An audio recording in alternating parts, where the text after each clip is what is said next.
नगर परिषद प्राथमिक शाळा क्रमांक 2 तुळजापूर येथील इयत्ता तिसरीची विद्यार्थिनी कुमारी शीतल रविकिरण साळुंके ही इयत्ता 7वीचं इंग्रजीचं पुस्तक मराठीचं पुस्तक वाचन करेल. इंग्रजी.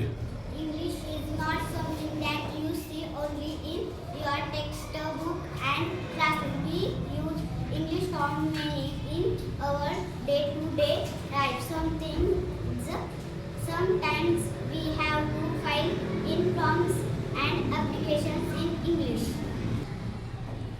सेनापती हे बापट हे थोर समाजसेवक होते. त्यांनी देश सेवेसाठी प्रतिज्ञा घेतली होती. त्यांचा दिनक्रम ठरलेला असे.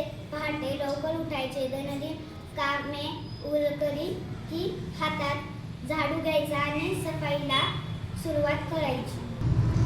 कुमारी शीतलीचं इंग्रजीचं हस्ताक्षर हँडरायटिंग, त्याच्यानंतर मराठीचं सुद्धा तितकेच दर्जेदार हस्ताक्षर आपल्याला पाहायला मिळेल. अष्टपैलू विद्यार्थिनी आमच्या शाळेची